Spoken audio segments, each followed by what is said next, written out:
This is the final project presentation of the case scenario for interviewing, investigating, and report writing course at Baker College.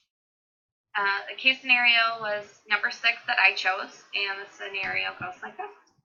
While out on patrol, you are dispatched to the Suffolk Police Department at 2191 Henderson Boulevard to assist the officer on duty, Officer Brennan, with a potential shooting victim. Over the radio, you hear that a woman, Susie Carlisle, ran into the police station screaming hysterically about being shot. She said she was shot at while sitting in her car in the library parking lot. She recognized the attacker, Gerald Fleming, who was a coworker who was recently fired from his job. Fleming followed Carlisle in a high-speed chase all the way to the police station, and at the station, Carlisle showed bruising and welts on her left arm and side, and her hand is cut and bleeding. Carlisle's jacket shows bullet holes in the left arm. This is the police department report that I filled out after I was dispatched to the Suffolk Police Department for the assault with a deadly weapon involving the victim, Susie Carlisle, and the alleged suspect, Gerald Fleming, with one witness, who is John Rivera, who is a co-worker of the two. The location of the crime, 2191 Henderson Boulevard. It took place at the Business Herrick District Library. It was reported on September 1st. It occurred on September 1st. The crime took place around 5 p.m. And when Susie arrived at the Suffolk Police Department, it was about 5:15. And when Officer Albertson, was dispatched to the police department, it was about 5:30. The witness, John Robert Rivera, address, date of birth, phone number, contact information. And then we have here the vehicle was BBJ 337, Colorado State, 2001, Chevy Impala 4-door sedan, silver with a rusted gas cap. There was a witness to the crime, John Rivera. A suspect can be located. We have Gerald Fleming's information, courtesy of the library records. The suspect can be described by both the witness and the victim. Identified as well, the suspect's vehicle is identified as the 2001 Chevy Impala. There is significant physical evidence of the crime. There is shattered glass, tire marks, also security cam footage from the library. Further investigation is needed to interview the suspect and hopefully elicit a confession. And here we have the witness. The interview with the witness, who is John Robert Rivera, age 39. He was a co-worker of Susie Carlisle and Gerald Fleming. He witnessed the altercation between the victim and the alleged suspect in the Herrick District Library parking lot on September 1st, 2016. A witness may provide information of value that leads to the perpetrator and ultimately the offender being held accountable, which is why witnesses are so important, because they help us gather all the important information that we need for the interview of the suspect or the interrogation of the suspect. And a witness interview is very informal. It's not accusatory. You're just going around and seeing what they saw, what they heard. It's very open. It's supposed to be really comfortable. In this specific case, the witness that interview that will be happening, it will be in the library parking lot at the scene of the crime, since he was still there after we left the Suffolk County Police Department. The interview process that I'll use active listening, comprehensive questioning, purposeful interviewing, getting the answers that I need, and making them feel as comfortable as possible. This will make them open up more and be more truthful about what they saw or heard. Having a good balance of open and ended questions, it will give you the best outcome, and it will give you the most information. So for this case, I use the oblique approach, which enables the interviewee to tell their story without prompting. I can easily start off the interview, which I did with the question, would you tell me everything that you know about what happened on September 1st in the parking lot around 5 p.m. It's very vague. It gives him an option to state what he saw, what he heard. He can also go to beforehand, during, and after, which is usually indicates that the witness is being truthful. And since Mr. Rivera was already at the crime scene at the time, I can have him walk me through the scene and through everything that he thought had happened. And behaving ethically in this situation is I'm going to try not to give too much information to the interviewee because witnesses are already labeled as unreliable. And in order to not contaminate the statement, I'm going to stray away from leading questions, and that will help with ethical behavior while conducting the interview. This is the suspect report, different from the police report because it pertains just to the suspect, Gerald Fleming. Again, it has the code section, the crime committed, the location, the business name, when it occurred, what time it occurred, what day it occurred. And then here is the information about the suspect. So his name is Gerald James Fleming. Date of birth, 7/31/1984. He is 32 years old. Male, Caucasian, height 5'9", weight 192 pounds, medium build. Also known as Jerry as a nickname. His hair is brown, his eyes are brown, has his driver's license, his social security number. The clothing that he was wearing at the time, which would be khaki pants, a navy thermal, and black and white Nike sneakers. His address and contact information right here. No gang affiliation. Not arrested. We are just in the interview process here, but he is definitely a suspect. The license plate, make, model of the car, other characteristics of the car included. Here we go for the suspect report. So the amount of hair, he has thick hair, his hairstyle is short, his complexion is clear, he has a left arm tattoo, no other unknown gun, which would be the BB gun, Red Ryder. Type of hair, he has wavy hair. Facial hair is unshaven, so he's got a beard.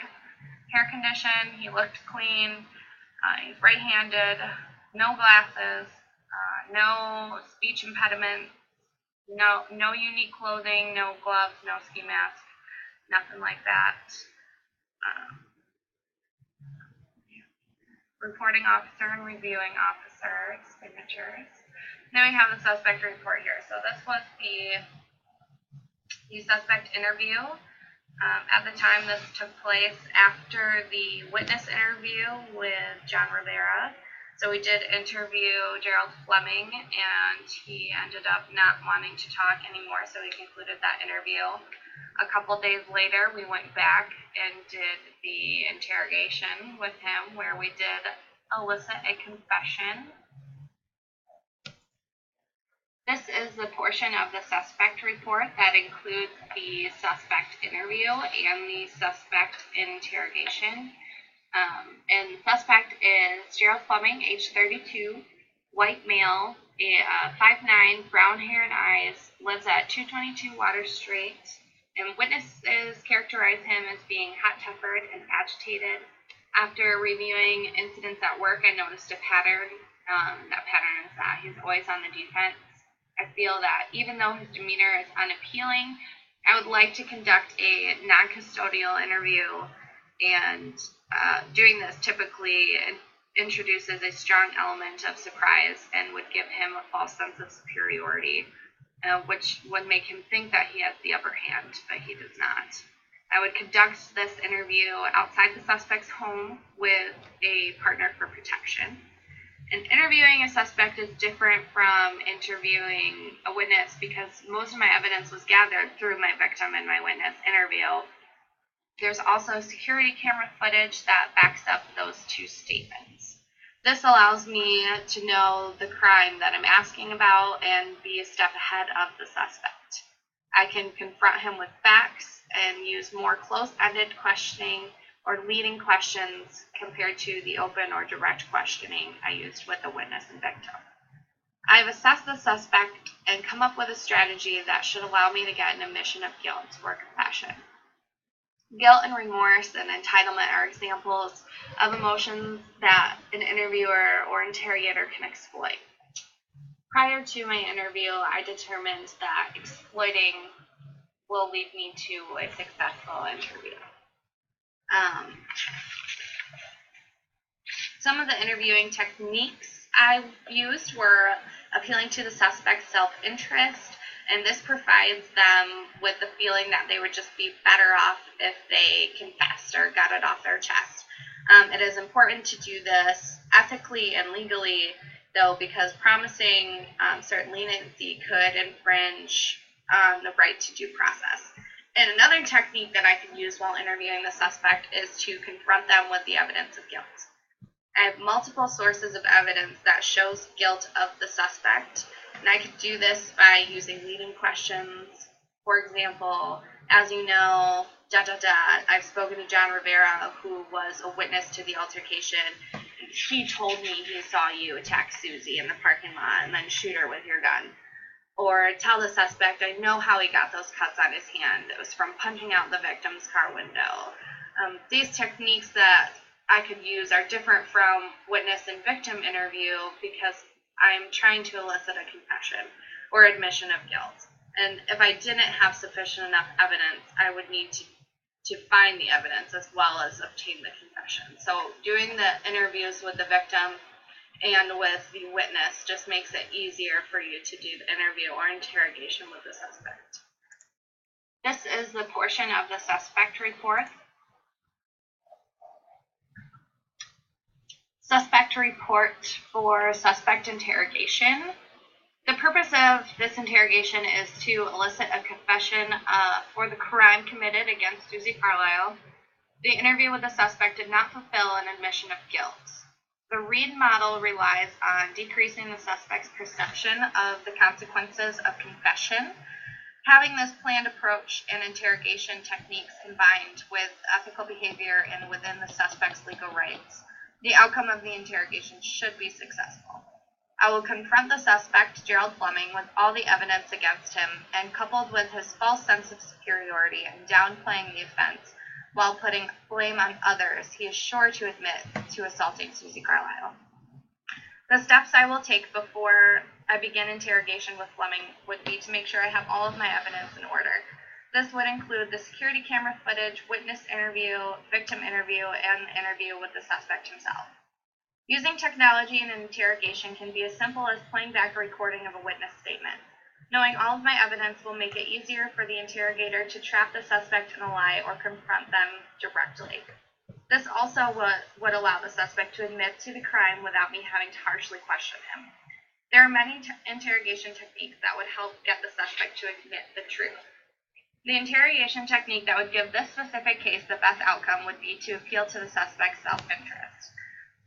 This coincides with the Reed model approach. By prompting the suspect to tell me his version of what happened, it gives the suspect the opportunity to confess. In telling the interrogator their version, to get it off their chest, and that they are able to downplay it or spin it however they want, the interrogator can then use that to get a truthful answer. Legal issues I could encounter during this interrogation are the 5th, 6th, and 14th Amendment rights. Appealing to the suspect's self-interest can sometimes lead to a promise of leniency, which violates the suspect's rights to due process and may cause legal challenges to any resulting confession. I may consider when and if Miranda rights should be read, as well as the means in which the confession was given.